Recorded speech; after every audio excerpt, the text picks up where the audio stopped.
June 5, 1944, 3 o'clock in the morning. A single lamp burns in a nondescript house on Crespigny Road in the suburbs of North London. Inside, a Spanish man with thinning hair and nervous energy hunches over a table littered with codebooks, cipher tables, and scattered papers. His fingers tremble slightly as he finishes encoding a message that will determine whether 1,000,000 Allied soldiers live or die in the coming hours. The man's name is Juan Pujol García, though his German handlers know him as Alaric, and British intelligence calls him by the codename that would define his legend, Garbo. In the next room, a radio operator waits. The encrypted message is ready. Pujol has spent years building to this moment, years of lies, fabricated intelligence reports, and invented agents. Tonight, the entire deception hinges on whether the Germans are listening. He sends the signal, urgent transmission incoming. Wait for 3 a.m. Big news. The seconds tick by, the radio crackles with static. Silence from Madrid. No response. The German operators, comfortable in their routine, have gone to sleep. Across the English Channel, thousands of ships are already moving through the darkness. Paratroopers are checking their equipment for the 100th time. In a few hours, the largest amphibious invasion in human history will hit the beaches of Normandy. And somewhere in the tunnels beneath Dover Castle, Canadian signalmen continue their relentless work. 8-hour shifts around the clock, transmitting fake radio messages to simulate an army that doesn't exist. If you're finding this story as remarkable as it sounds, take a moment to subscribe and hit that notification bell, because the history that unfolds over the next hour is one of the greatest intelligence operations ever conducted, and almost nobody knows the full truth of how it happened. The story doesn't begin on the eve of D-Day. It begins 3 years earlier in 1941 with a failed chicken farmer from Barcelona who had no spy training, no military expertise, and no connections to any intelligence agency. What Juan Pujol García did have was an unshakable hatred of fascism and an imagination that would prove more dangerous to the Third Reich than entire armored divisions. Spain's civil war had broken Pujol. His farm was seized. His mother and sister were kidnapped. He was forced to fight for causes he despised, watching extremists on both sides tear his country apart. When Adolf Hitler's shadow began stretching across Europe, Pujol recognized something others were slow to see. This was a man who would burn the world if given the chance. And Pujol decided, with the stubborn certainty of someone who has already lost everything, that he would do something to stop it. His first approach was to the British Embassy in Madrid. He walked in, a nobody with no credentials, and offered to spy on the Germans. The British weren't interested. They saw a strange Spaniard with wild ideas and showed him the door. But Pujol was not a man who accepted rejection easily. If the British wouldn't let him fight the Nazis, he would find another way in. He went to the German embassy next. This time, he played a different character, a fanatical Nazi sympathizer, a Spanish government official burning with ideology. The Germans, desperate for intelligence assets in Britain, were more receptive. They interviewed him, they tested him, and finally they bit. The Abwehr, Germany's military intelligence service, hired Juan Pujol García as a spy. They gave him $3,000 in cash, a codebook, a bottle of invisible ink, and instructions to travel to England and begin reporting on British military activities. Pujol agreed enthusiastically. Then he took the money, moved to Lisbon, Portugal, and never went anywhere near Britain. From a small apartment in the Portuguese capital, Pujol began constructing one of history's most elaborate fabrications.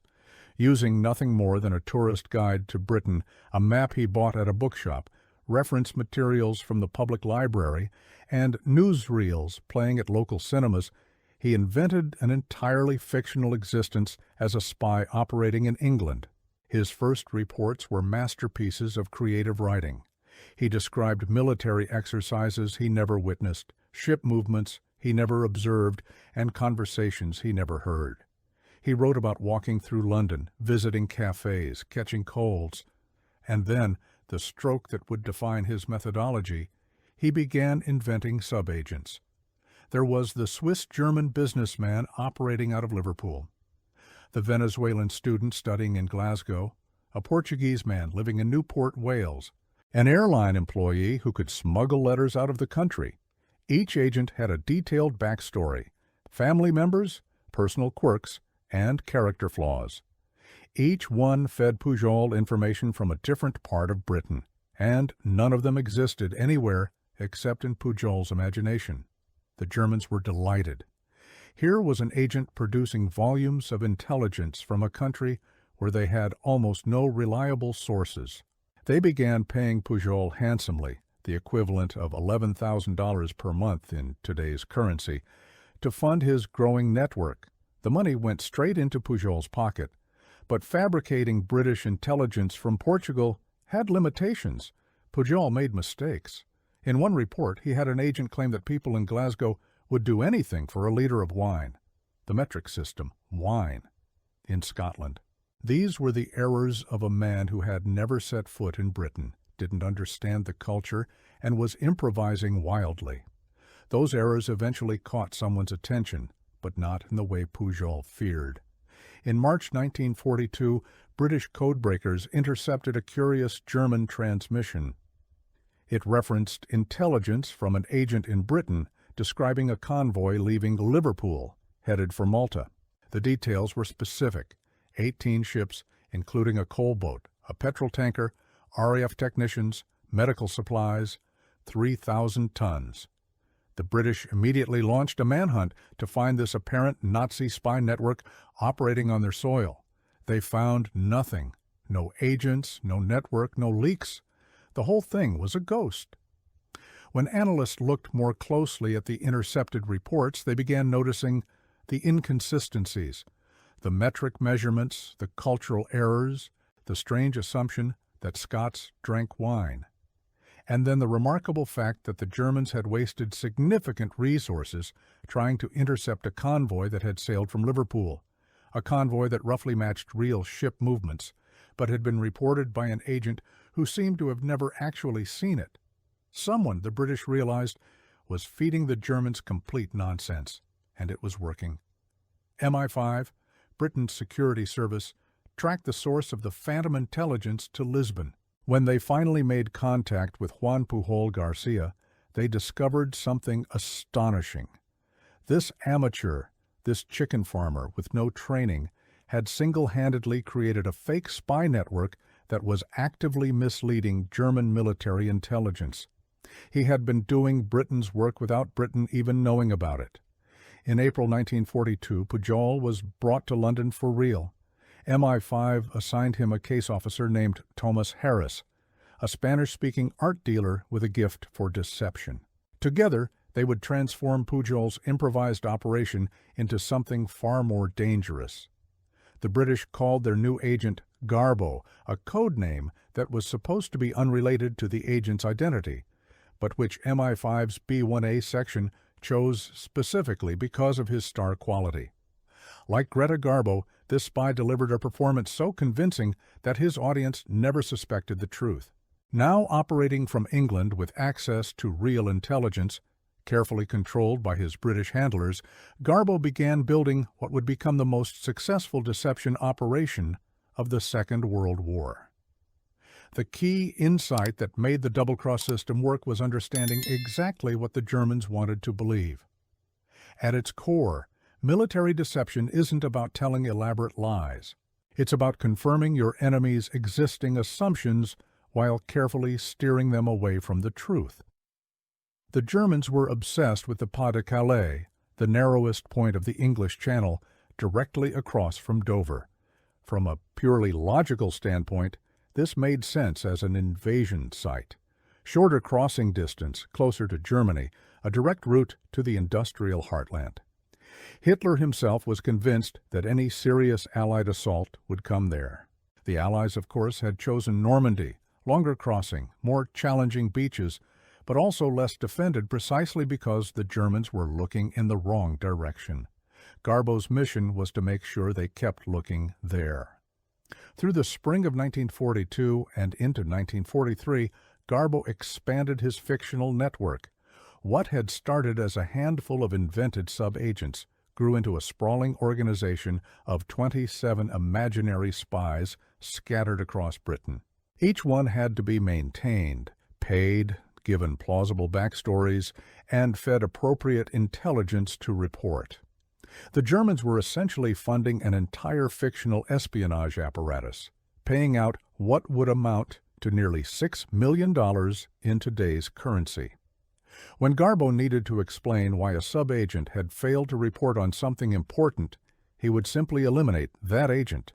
One died of illness. Garbo even placed a fake obituary in a local newspaper, and the Germans subsequently agreed to pay a pension to the fictional man's equally fictional widow.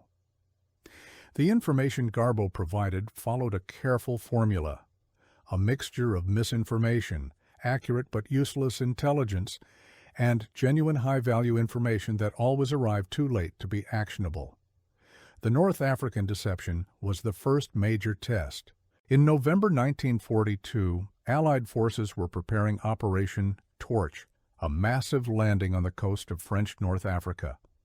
In the weeks before, Garbo's agents began reporting suspicious activity that pointed toward Scandinavia, military mountaineering exercises, Canadian troops massing in Scotland, rumors of Russian forces moving westward. The picture painted was of an impending assault on Nazi-occupied Norway.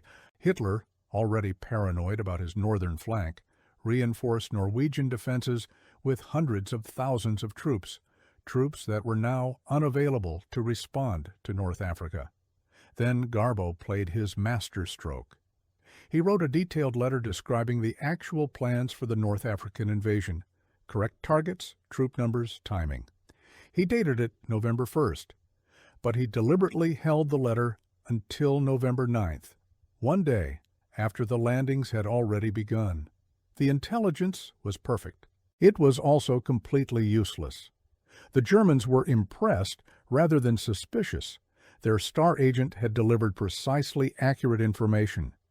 The only failure was postal timing, something beyond anyone's control. Garbo's reputation soared, but North Africa was merely practice. The real operation was coming. And it would require not just one man's imagination, but an entire apparatus of deception coordinated across every branch of British intelligence. Operation Fortitude was the most complex military deception ever attempted. Its goal was breathtakingly ambitious: convince the German High Command that the Allied invasion of Europe would strike at Pas-de-Calais, not Normandy, and then, even after the Normandy landings began, keep them believing that the real attack was still coming. The operation had two components. Fortitude North suggested a secondary invasion of Norway from Scotland, a threat that would pin down German forces in Scandinavia. Fortitude South was the main event, the creation of an entirely fictional army group poised to strike across the narrowest point of the Channel. This phantom force was designated the First United States Army Group, FUSAG. On paper, it consisted of 11 divisions, hundreds of thousands of men, commanded by one of the most famous generals in the American military, George S. Patton. The Germans knew Patton. They respected him, they feared him, and they fully expected him to lead the main Allied assault. What they didn't know was that FUSAG existed only in radio transmissions, fake reports, and elaborate props designed to fool reconnaissance aircraft. The physical deception was staggering in its scope. Across southeast England, the Allies constructed what amounted to a massive film set. Inflatable rubber tanks that looked convincing from the air, wooden aircraft positioned on fake airstrips, false encampments with realistic-looking equipment, a gigantic oil storage facility near Dover assembled from scaffolding and old sewer pipes salvaged from bomb sites, which looked unimpressive from the ground but entirely convincing from 20,000 feet. German reconnaissance aircraft photographed these installations. German analysts plotted them on maps. German commanders allocated resources to defend against the threat they represented. But the physical deceptions were only part of the operation. The element that tied everything together, that made the fake army seem alive, was radio traffic. In the tunnels beneath Dover Castle, a signal center codenamed Q Dover operated around the clock. British and Canadian troops, most of them with no idea what they were actually doing, sent thousands of encoded messages across Britain. These weren't random transmissions, they simulated the exact communications patterns that a real army group would generate. Daily supply requests for divisions that didn't exist, training exercise announcements, personnel transfer orders between phantom units, weather reports for airfields that were nothing but painted canvas. The signalmen followed strict military protocols, proper codes, correct call signs, authentic formatting. German listening posts tracked every single transmission, plotting the radio traffic on their maps exactly as the Allies intended. The sheer volume of radio activity matched what a real army group would produce. 8-hour shifts, 7 days a week after week. The operators didn't know what they were sending, everything was encoded. But they understood it was important enough to warrant this relentless, exhausting schedule. And the pattern those transmissions created showed exactly what the Allies wanted the Germans to see, a massive force gathering in southeast England, directly across from Calais, preparing for an assault. The German Abwehr believed they were gathering intelligence through intercepted radio communications. In reality, they were being fed a carefully constructed narrative, one fake transmission at a time. This is where Garbo's network became indispensable. The radio traffic alone might have seemed suspicious. Any competent intelligence service would wonder why they could intercept so much communication from a supposedly secret military operation. But Garbo's agents provided the confirming reports that made the radio traffic seem genuine. When German reconnaissance photographed fake tanks in Kent, Garbo's subagents reported seeing American armored units moving through the area. When radio intercepts suggested troop movements in East Anglia, Garbo's network described convoys of soldiers arriving at staging areas. The double agents' detailed reports accurately reflected what the Germans were learning through their misdirected surveillance. And that consistency made everything more believable. It was a closed loop of deception. Fake radio traffic generated intelligence. Fake agents confirmed the intelligence. The confirmation made the radio traffic seem authentic, and the cycle continued, each element reinforcing the others. By early 1944, the German intelligence estimate of Allied forces in Britain was wildly inflated. They believed the Allies had far more troops than actually existed, enough for multiple simultaneous invasions. This phantom strength made the threat to Pas-de-Calais seem entirely credible. Of course, the Allies would attack there. They had the forces for it. The radio traffic proved it. The agents confirmed it. The men running this operation understood something fundamental about intelligence work. It's not enough to deceive your enemy once. You have to maintain the deception over time, adapting it as circumstances change, reinforcing it at critical moments. The 20 Committee, so named because its designation, XX, could be read as the Roman numeral for 20, but was actually a dark joke about double-crossing the Germans, coordinated all the British double agents working against the Abwehr. Chaired by Oxford historian John Masterman, the committee included representatives from every major intelligence service and military branch. Their weekly meetings were exercises in narrative management. What should each agent report? How could they maintain credibility while maximizing deception? When should they deliver accurate intelligence, and when should they mislead? The key was understanding that the agents couldn't simply lie all the time. A source that was always wrong would quickly be identified as unreliable. So the double agents provided genuine intelligence, but always intelligence that was outdated, incomplete, or designed to confirm German misconceptions.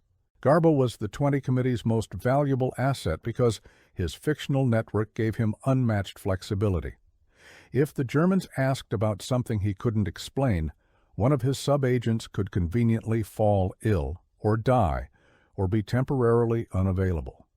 The imaginary nature of the network meant it could always be adjusted to match the deception's requirements. As D-Day approached, the tempo of operations intensified. Garbo's reports became more frequent, more urgent. His sub-agents observed assault barges gathering at Dover. They noticed ammunition being moved through London underground tunnels. They reported Canadian troops arriving in Southampton. Every report pointed toward Calais. The physical deceptions expanded. King George VI visited the fake oil storage facility near Dover, and photographs appeared in local newspapers, photographs that German intelligence analysts would eventually see. RAF bombers struck the Pas-de-Calais region with increased intensity, softening defenses for an invasion that would never come, while the actual Normandy beaches received less attention. Everything was building toward June. In the spring of 1944, British code breakers at Bletchley Park intercepted something remarkable: a conversation between Hitler and the Japanese ambassador, Oshima Hiroshi. Hitler expressed his conviction that the Allies would launch a diversionary attack, probably at Normandy, followed by the main assault at Calais. The first landing was a trap. The real invasion would come later, elsewhere. The intercept confirmed what the deception planners had desperately hoped. Hitler himself was buying the story. The messages weren't just reaching German intelligence analysts, they were landing on the Führer's desk, shaping his strategic thinking. This knowledge changed everything. The Allies now understood exactly what Hitler believed, which meant they could reinforce those beliefs with surgical precision. Every German assumption became a target for deception. When Hitler thought Normandy might be a feint, Garbo's network provided reports suggesting exactly that. When German planners wondered about Patton's location, Fusag radio traffic placed him firmly in southeast England. The deception wasn't just maintaining a false narrative, it was actively managing Hitler's perception of reality. And then came the critical decision: what to tell the Germans about D-Day itself. The obvious approach would be to say nothing, let the invasion surprise them completely. But the 20 Committee saw a more sophisticated opportunity. If Garbo warned the Germans about the Normandy landings at the last possible moment, it would accomplish three things. First, the warning would arrive too late to affect the invasion's outcome, so no additional German forces would reach the beaches in time to repel the assault.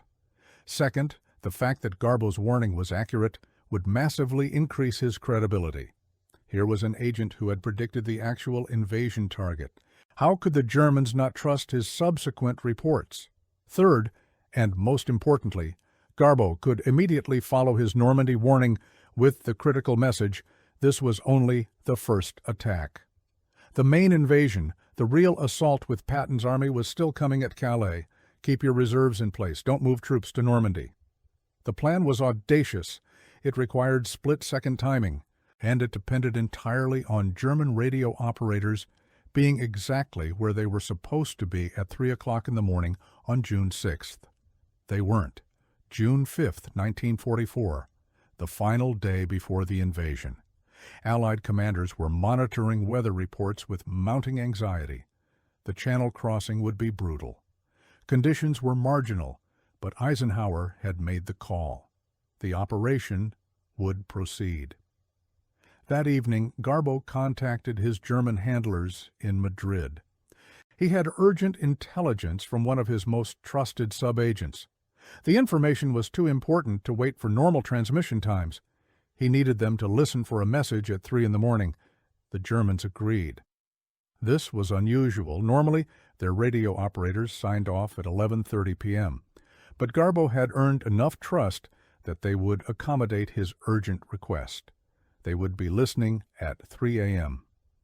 Inside the London transmission site, Garbo's message was ready. The intelligence was genuine. Vomit bags and field rations had been distributed to troops. This could only mean one thing: soldiers were about to board ships. The invasion was imminent. At 3:00 a.m., the radio operator began transmitting. The coded message went out into the night, crossing the Spanish frontier, reaching for Madrid. No response. Static. Silence. The operator tried again. Still nothing. The Germans had gone to sleep. For 3 hours, while the largest invasion fleet in history crossed the English Channel, while paratroopers dropped into French fields, while soldiers checked their weapons one final time before the ramps went down on blood-soaked beaches, Garbo's warning sat undelivered. The Germans finally responded at 8:00 a.m., 2 full hours after the first Allied troops hit the sand at Normandy. Garbo's reaction was inspired. He didn't apologize. He didn't offer explanations. Instead, he unleashed a torrent of outrage. His message to his German handlers was a masterpiece of theatrical fury. I cannot accept excuses or negligence.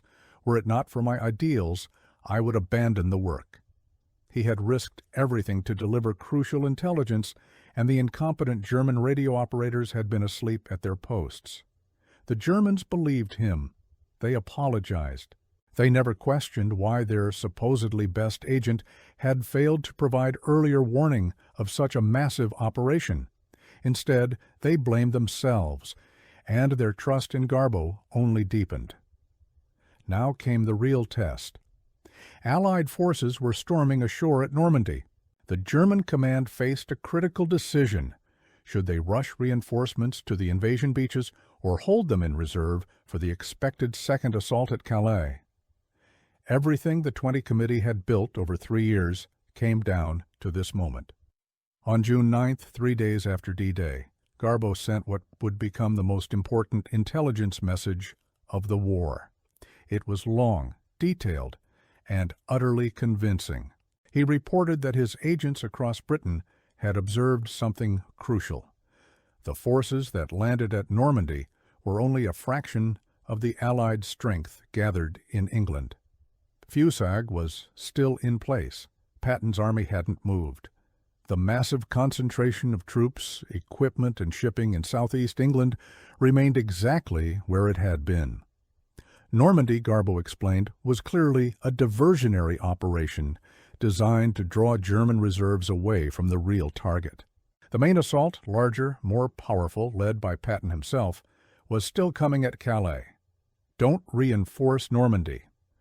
The panzer divisions needed to stay where they were. To move them now would be to fall into the Allied trap.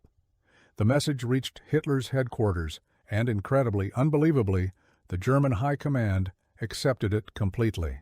Panzer divisions that could have counterattacked the vulnerable Allied beachhead stayed frozen in place, waiting for an invasion that would never come. For 6 critical weeks after D-Day, German reserves remained tied down, defending Pas-de-Calais, while Allied forces consolidated their position in Normandy, pouring troops, vehicles, and supplies through the captured beaches. By the time the Germans finally accepted that Calais was never the target, it was far too late. The Allies had secured their foothold. The liberation of Europe was underway. The scale of the deception's success almost defies belief. German intelligence estimates had been completely corrupted by years of manipulated information. They believed the Allies had far more forces than actually existed. They believed those forces were positioned to strike Calais.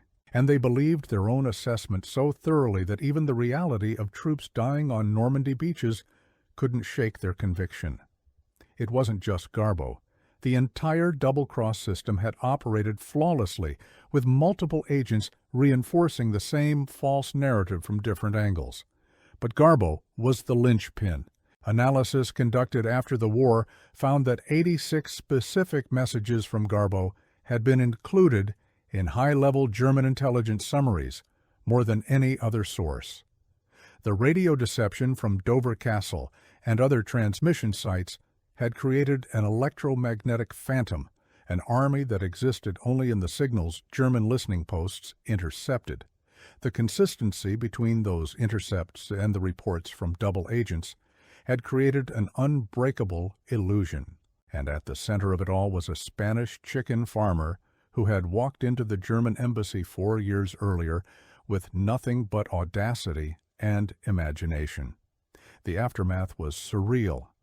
In recognition of his service to the Reich, German intelligence recommended Juan Pujol García for the Iron Cross, one of Germany's highest military honors. The decoration was awarded. Garbo had been so convincing that even as the Third Reich crumbled, they still believed he was their man. Simultaneously, the British awarded him the Member of the Order of the British Empire, the MBE.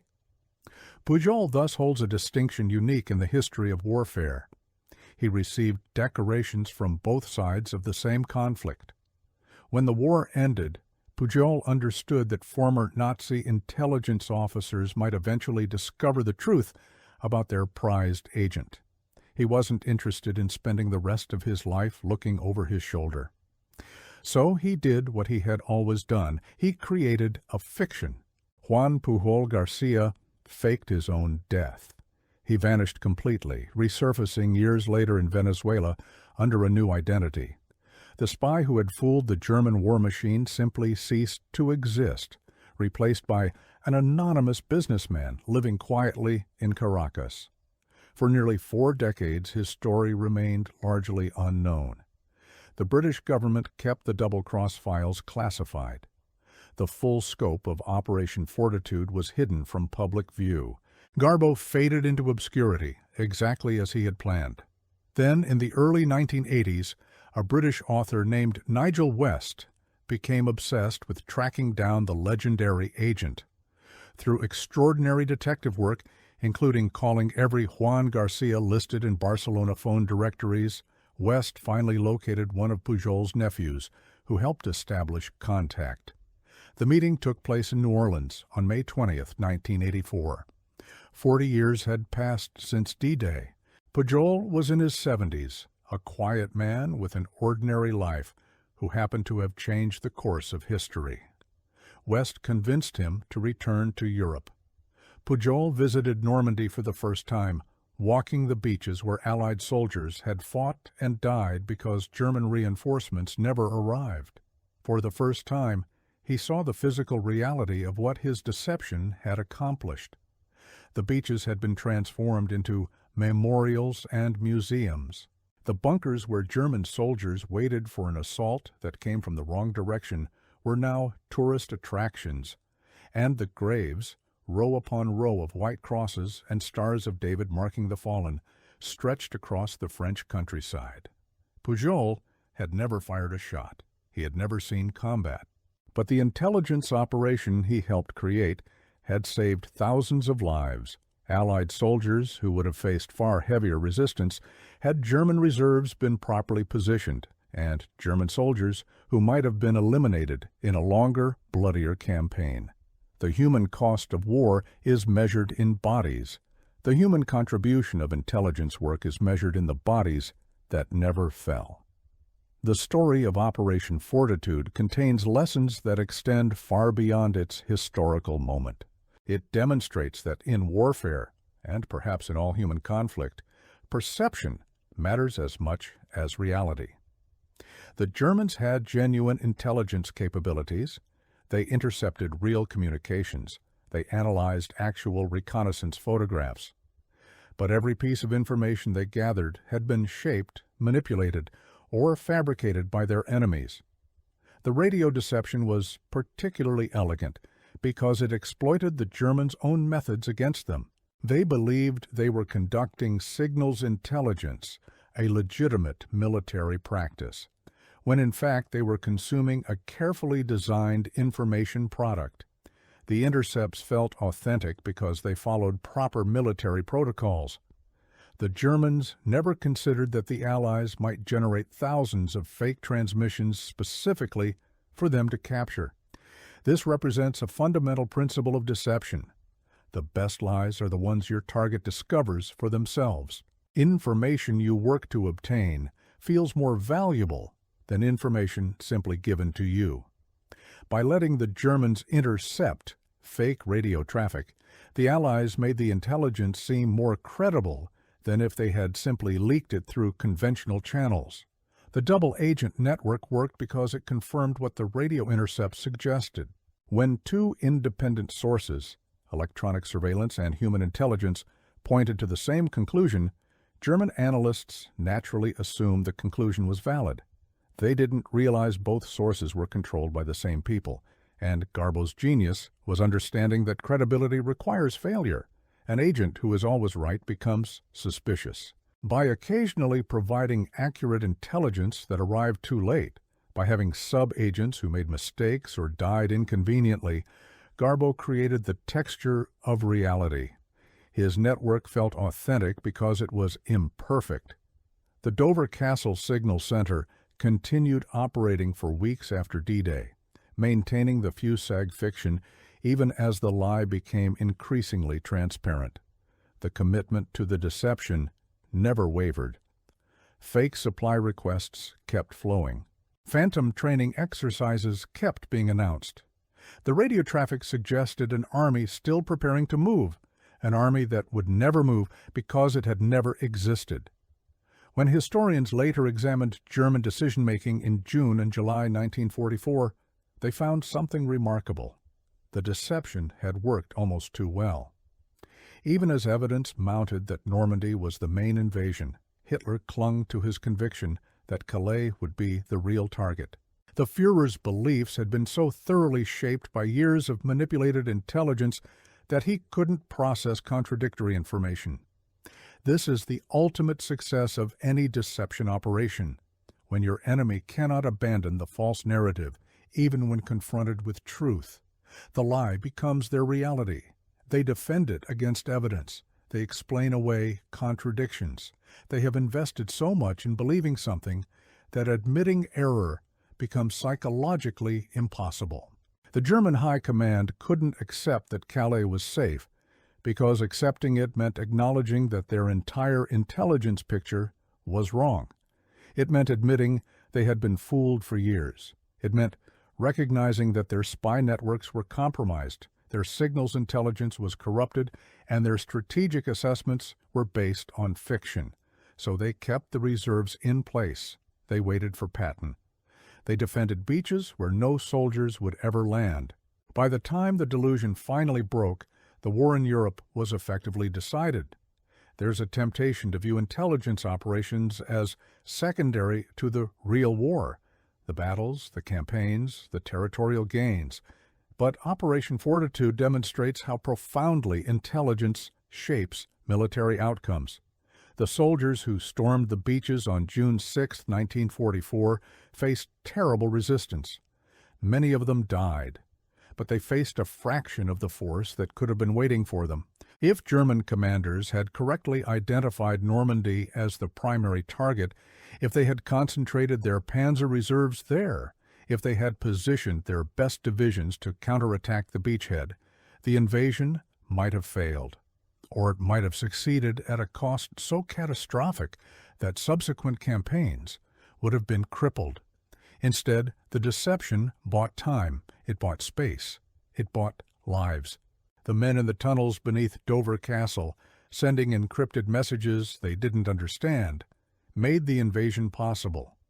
The analysts at Bletchley Park, reading German communications to ensure the deception was working, made the invasion possible. And a Spanish chicken farmer, typing fictional intelligence reports in a London suburb, made the invasion possible.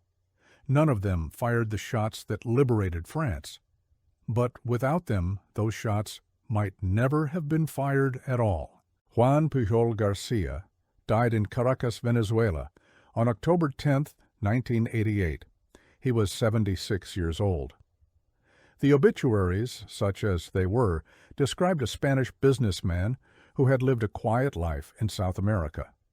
Most people who knew him had no idea that he had once been the most important spy in the Western world. The double-cross system's files were finally declassified in the years after his death, allowing historians to piece together the full scope of the deception. Books were written. Documentaries were produced.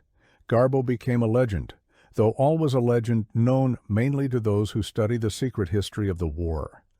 The others who contributed to Operation Fortitude have largely faded from memory. The Canadian signalmen in the Dover tunnels, the intelligence officers who coordinated the double agents, the soldiers who built fake tanks and false airfields, the code breakers who confirmed the deception was working.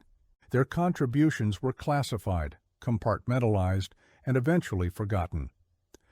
But their work endures in the outcome it produced. The liberation of Western Europe, the defeat of Nazi Germany, the end of a war that had consumed millions of lives. They accomplished this without glory, without recognition, through patient years of preparation for a single, decisive moment. They understood that wars are won not just by soldiers with rifles, but by the information those soldiers receive and by the information their enemies never get. The fake radio check that exposed German division's coordinates was actually a radio check that was never answered. The Germans missed the call. They didn't hear the warning. And by the time they realized what had happened, the world had already changed. That's the irony at the heart of this story. The greatest intelligence operation of the war succeeded in part because of a mistake. German radio operators who went to sleep when they should have been listening, but that mistake was only possible because of everything Garbo had built over the previous 3 years. His credibility had become so unassailable that the Germans accepted his explanation for their own failure. They believed him because they had always believed him, and they had always believed him because he had crafted his lies with more care, more patience, and more imagination than any spy before or since. One man, no training, a map of Britain and a tourist guide, and the audacity to believe he could change the course of history. He did.